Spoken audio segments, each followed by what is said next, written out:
You don't always notice when someone starts drifting away. Not at first. It's not like one day you wake up and your wife doesn't love you anymore. It's more like she forgets to laugh at your jokes. She hugs you, but it's an obligatory kind of contact, like muscle memory. She's present, but she isn't there. And when you finally realize it, you can't stop noticing it. It's everywhere.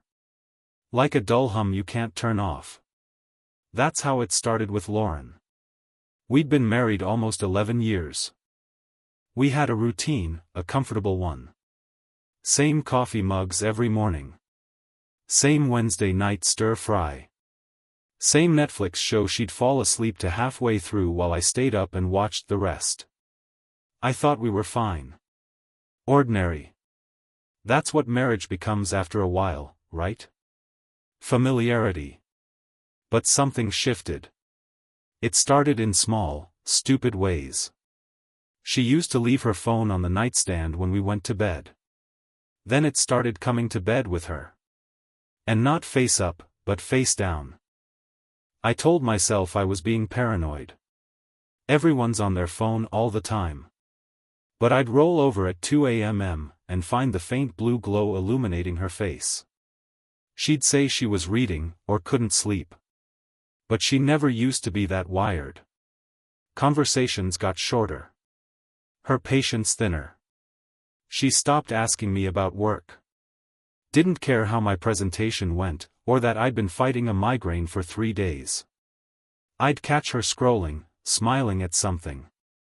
Not the smile she gave me when I said something dumb, but the real one, the kind she used to give me at 19, when we'd lie on my dorm bed talking about nothing for hours. And then there was the intimacy, or the lack of it. Excuses at first. I'm tired. I've got a headache. Let's just cuddle tonight. Until even cuddling started to feel like a transaction she didn't want to complete. I didn't confront her right away. I'm not that guy. I don't enjoy confrontation. I told myself it was a rough patch. Stress. Work. Hormones. Anything but what my gut was starting to whisper at me every time I saw her typing quickly, then locking her screen when I walked into the room. But the silence between us wasn't just silence anymore. It was static. Interference. Something rotten under the floorboards of our life. And then came the night I knew. I got home late. I'd stayed after hours to finish some reports, mostly just to avoid going home to another evening of forced conversation and blank stares. I walked in and found her in the kitchen, wine glass in hand, laughing at something on her phone. She didn't hear me come in. She was smiling wide, her face open in a way I hadn't seen in months. And when she saw me, her smile dropped like a switch had been flipped. I asked what she was watching. She said, a meme. But I already knew it wasn't. I didn't do anything right away. I played along. I kissed her cheek. I made dinner. I asked if she wanted to watch something. She said she was tired. Then she took her phone to bed. That night, I lay awake, staring at the ceiling. Her back was turned to me. Her breathing shallow. I could hear the screen of her phone lighting up occasionally behind her shoulder. At 2:14 a.m., she got up to use the bathroom. Left her phone on the nightstand. For some reason, call it instinct, I picked it up. The screen was locked.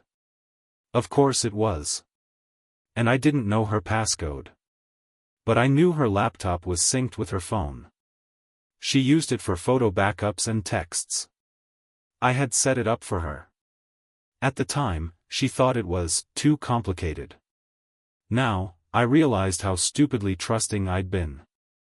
The next day, I waited until she left for a client lunch. I opened her MacBook and went straight to the Messages app. And there it was. His name was Ethan. No saved last name. Just Ethan. There were weeks of messages. At first I thought it was just flirting, light, stupid banter that didn't mean anything. But it got worse. Screenshots of their conversations. Pictures. References to nights spent together. Their favorite coffee spot. The hotel they went to when the kids are with your sister. I couldn't breathe. I didn't throw the laptop. I didn't scream. I didn't sob into my hands like some scene from a movie. I just stared. I took screenshots. Every message. Every picture. Every emoji. I uploaded them to a private cloud folder. Then I printed them out. I don't know why. Maybe I wanted something physical in my hands. Something real. When you've been gaslit long enough, you start doubting your own senses. I put the folder in my safe. Changed the password. Then I went to the bank. Joint accounts? Frozen. I moved my paycheck to a separate account. Removed her from the credit cards I'd opened. She wouldn't notice yet, she rarely handled bills. That was my job. The lawyer I contacted was a quiet man named Greg. No small talk. Just facts. He nodded as I laid everything out. Asked for the proof. I gave him the folder. He didn't flinch. He said I had a strong case. Advised me to wait for the right time to confront her. Not emotionally. Legally. That weekend, I took the kids to my parents' cabin. Told Lauren it was a guy's weekend. She barely reacted. Okay, just don't forget to pack extra socks, she said, already halfway through a text. I kept smiling. I was done playing the fool, but I wasn't done playing the game. Not yet. When I returned from the cabin, I knew I was coming back to a lie. It was like walking into a house that had already been condemned. The walls were still standing, the pictures still hung, but the foundation was split and sinking. She greeted me at the door with a distracted smile, one that didn't touch her eyes. She asked if the kids had fun. I said yes. I asked how her weekend was. She said quiet. We both lied, and we both knew it. I made dinner that night. Stir fry, like always. She didn't eat much. Said she wasn't feeling well. I asked her if she wanted tea. She nodded, barely looking up from her phone. That's when I knew it was time. I'd been waiting for the right moment, not a dramatic one. I didn't want screaming or tears. I didn't want denials or bargaining. I wanted cold, undeniable truth. A scalpel, not a hammer. After the kids went to bed, I walked into the office and opened my laptop. I didn't say anything to her. I opened the family group chat. The one we shared with her sister, my brother, her parents, and mine. The one we used for birthdays, holiday plans, and school events. Into that chat, I dropped 6 screenshots. 1. Ethan telling her he couldn't wait to taste her again. 2. Her telling him she was so glad Trey didn't suspect a thing. 3. Hotel booking confirmation. 4. A photo she sent him in lingerie I'd never seen. 5. A conversation where she laughed about pretending to have a migraine so she could sneak away for the weekend. 6. Her telling him she wished she had met him first. No message. No caption. Just the screenshots. Then I closed the laptop and stood in the kitchen, waiting. The silence in the house was thick. I heard her phone vibrate once. Then again. Then 4 more times in rapid succession. A beat passed. I waited. And then, what the fuck did you do? Her voice was sharp, panicked. Like someone who just realized the fire she lit for fun had burned down the neighborhood. I didn't flinch. I didn't look at her. Everything you didn't want to say, I said for you, I replied. Calm. Quiet. She stormed into the kitchen, holding her phone like it had betrayed her. Her hands were shaking. You ruined my life, she hissed. No, I said. You ruined your life. I just stopped covering for you. Her sister was the first to respond in the group chat. Lauren, what the hell is this? Then her mother. Is this real? Her father left the chat. Just like that. One click. One exit. She reached out to grab my arm and I pulled back. Don't, I warned. Don't pretend this was anything but your choice. Her voice cracked. We can talk about this, privately. No. You made it public the second you started cheating and smiling through family dinners. I walked past her, opened the drawer where we kept the house binder, bills, passwords, accounts. I pulled it out and opened to the finance section. Your cards have been deactivated. The bank accounts are locked. I've got statements, timelines, and witness logs. My lawyer's already filed for divorce. I paused, meeting her eyes. You won't be touching a cent. She stared at me like I'd grown horns. You can't do this. I already did. The tears came then, like clockwork. But I felt nothing. Not anger. Not pity. Just a hollow calm. She wasn't crying because she was sorry. She was crying because she lost control. I made one mistake, she began. No. You made 100 choices. This wasn't a moment of weakness. It was a campaign. She slid down the wall, sitting on the floor, hands over her face. And for the first time in years, I looked at her and felt absolutely nothing. Not hate. Not pain. Nothing. Just a man standing in the ashes of a house he didn't burn. Lauren didn't sleep in our bed that night. She stayed curled up on the living room floor for a while, hoping, I guess, that I'd offer her something. A pillow. A blanket. A second chance. I didn't. Eventually, she got up and went to the guest room. Slammed the door like that still meant something. Like slamming it could reset the timeline, send us back to before she ruined everything. I slept like a man who had finally let go of a 100-pound weight he didn't realize he was carrying. The next morning, she wasn't in the kitchen. No coffee brewing. No sound of her scrolling through her phone. I found her sitting on the patio, staring at her screen, her eyes puffy and red, makeup from the night before still faintly smudged around her lashes. Her mascara had run in quiet places, long before I'd woken up. Her phone was full of messages, I'm sure. People asking questions she didn't have the script for. Her image was cracked. The version of herself she carefully curated, loyal wife, doting daughter, ambitious woman, had shattered in one night. I made myself coffee. Ate in silence. She finally came inside, wearing the face of someone who'd decided to perform normalcy. So. What happens now? She said it like she was asking if the trash needed to go out. I didn't look up. You talk to your lawyer. I talk to mine. We split assets. You move out. And the kids? She asked, as if that might be her tether back into the home. You'll get visitation. That's what you wanted, right? Time away from being a wife and a mother. Her face tightened. You don't have to be cruel. I finally looked up. I'm not being cruel. I'm just using your words. She said nothing. Her sister called her that afternoon.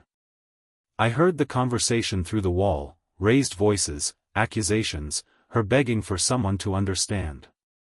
She tried to frame it as emotional confusion and a mistake that got out of hand. Apparently, even her own blood wasn't buying it. I heard the phone slam down, followed by a scream muffled into a pillow. She left the house later that day. I didn't ask where she was going. I didn't care. While she was gone, I changed the locks. Again. I let her stay one night for the sake of not making it worse in front of the kids. But that was it. Her time was up. When she returned, she found her key didn't work. She knocked once. I opened the door a few inches.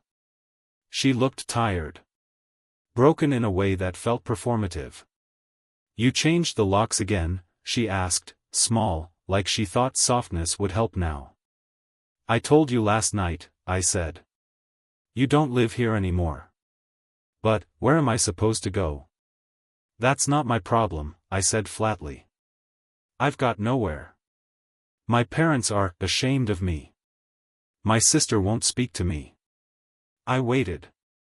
"Are you really this cold, Trey?" "No," I said. "I was warm for a long time. You're just noticing now because I finally stopped burning myself to keep you comfortable." She blinked.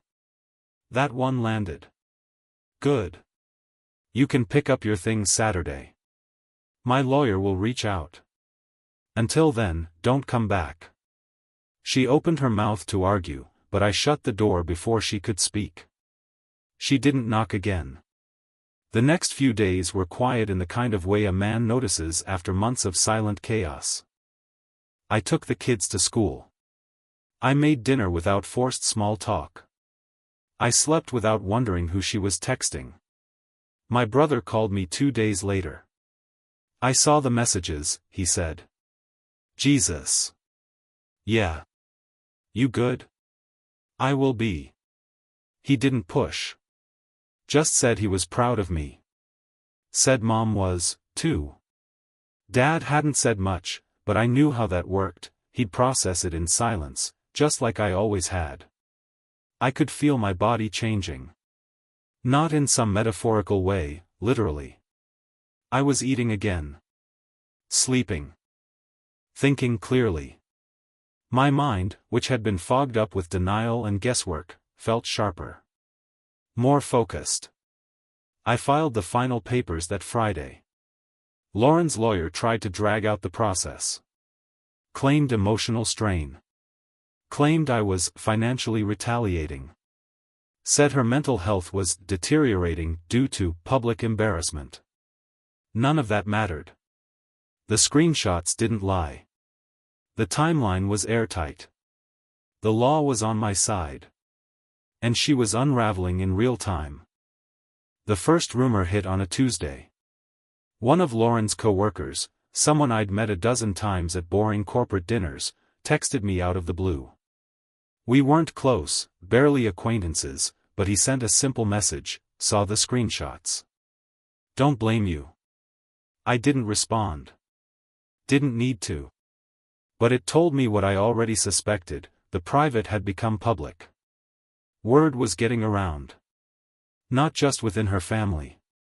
Not just in our circle of friends. But at work. Her professional life, the only part of herself she truly worshipped, was starting to fracture. She tried to get ahead of it. I know because her LinkedIn vanished. Then her Instagram went dark. No more curated photos of lakeside weekends or wine with the girls. Just gone. Scrubbed. Like she could erase herself and reappear somewhere new. But disappearing doesn't work when people already know what you did. Her company didn't fire her, not right away. But she was quietly sidelined. Projects reassigned. Team meetings suddenly not including her. I heard from someone that HR had conducted a discreet internal review. Apparently, the man, Ethan, was in another department. Married, too. With a 2-year-old. His wife found out the same way I did, through digital fingerprints. It became a chain reaction. Lauren called me, once, from a number I didn't recognize. I picked up by mistake. "Trey," she said, her voice cracking. "Please. I don't know what to do." "You'll figure it out," I said.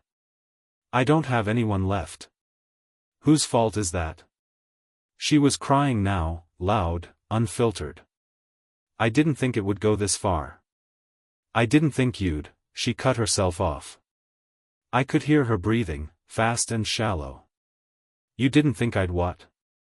I asked, calmly. Stand up for myself? She went silent.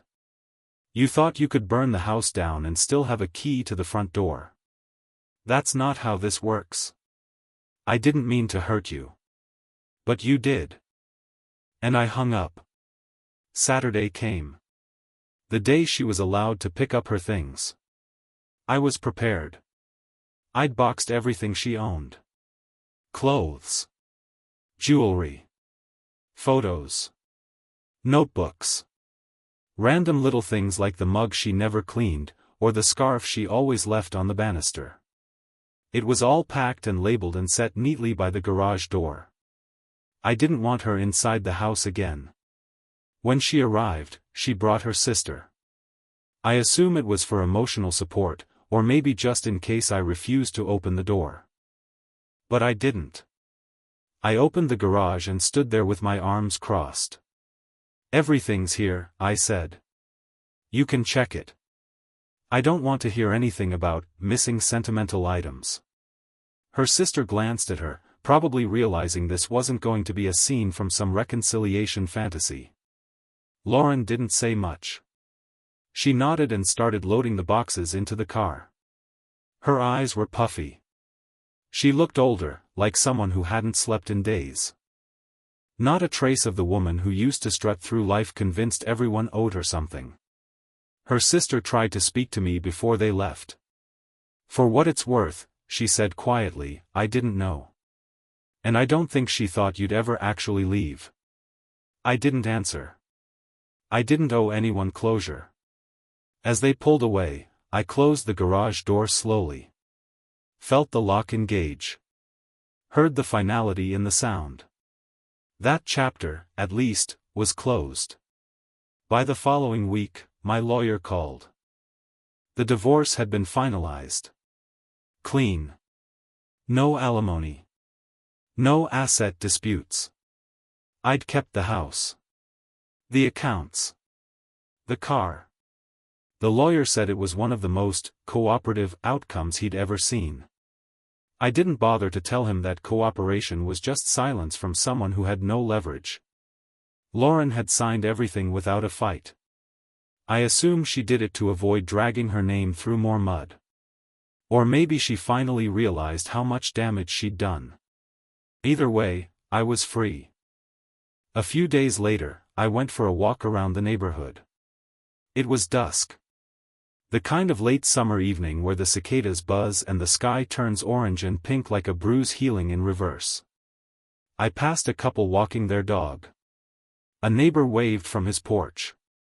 Everything felt real again. Like I'd stepped out of a long, humid nightmare and into clean air. And then I saw her car. Not at my house. Parked 3 blocks away. She was inside, in the driver's seat, engine off. Just sitting. Watching the house from a distance. I didn't react. I walked past her without looking. But I could feel her eyes on me. Burning through the window. Hoping I'd notice. Hoping I'd come over. Give her something. A fight. A flicker of hope. A sign that part of me still wanted her. I didn't stop. I didn't turn. I just walked home. My home. Alone. Free. It took a while for the quiet to feel real. There's a strange emptiness that comes with the end of something long and personal. Not like a death, not final in that way. But like when you move out of your childhood home and come back years later to find the walls repainted, the swing set gone, your name no longer echoing in the hallway. That's what the house felt like without Lauren. Familiar, but altered. Cleansed. Like someone had opened all the windows and let out years of stale air. I started changing little things. Not out of spite, just to reclaim the space. The floral bedspread she insisted on. Gone. The framed live, laugh, love sign in the entryway. Tossed. I didn't even donate it. Some things aren't worth saving. I repainted the bedroom. A deep charcoal gray. Cold, sure, but clean. Honest. The closets emptied out faster than I expected. Half of everything we owned had never really been mine. Candles I never lit. Books I never read. Clothes I never touched. Her ghost still lingered in the scent of lavender dryer sheets and her favorite vanilla lotion, so I washed every surface twice. Took down all the photos. Stored what mattered. Burned what didn't. The hardest thing to let go of was the wedding album. Not because I missed her. But because I remembered who we used to be. There was one photo, us at the beach, just after we got engaged. Her head on my shoulder. Me holding her hand like I thought I'd never let go. I stared at it for a long time. Then I slid it into a box labeled "Past" and taped it shut. A few more weeks passed. The group chat stayed silent. Her parents never reached out. I assumed they were too embarrassed, or too angry to face what their daughter had become. Ethan, the man she cheated with, had been placed on leave at his company. His wife filed for divorce. Apparently she hadn't taken kindly to finding lingerie receipts and hotel bookings on their shared credit card. The corporate world moved fast to protect its reputation, and neither Lauren nor Ethan were worth that kind of damage control. I heard through a mutual acquaintance that Lauren had applied for a remote consulting job in Denver. No one knew if she got it. I didn't ask. I didn't care. But one night, late, I found myself checking the old backup drive. The one we used to store photos from vacations, birthdays, the early years.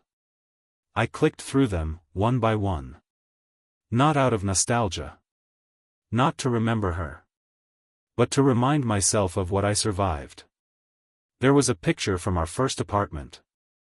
Bare walls, pizza boxes on the floor, both of us smiling like idiots. Back when we thought surviving on love and cheap beer was enough. We didn't know yet that routine could kill desire. That silence could become betrayal. That not cheating wasn't the same as being faithful. I deleted the entire folder. Not in anger. In acceptance. A few mornings later, I got a call from an unfamiliar number. I ignored it. Voicemail came through, short and low. "Trey, it's Lauren. I don't know. I'm sorry. I know that doesn't fix anything. I hope you're okay." Click. I didn't call her back. I didn't block the number either.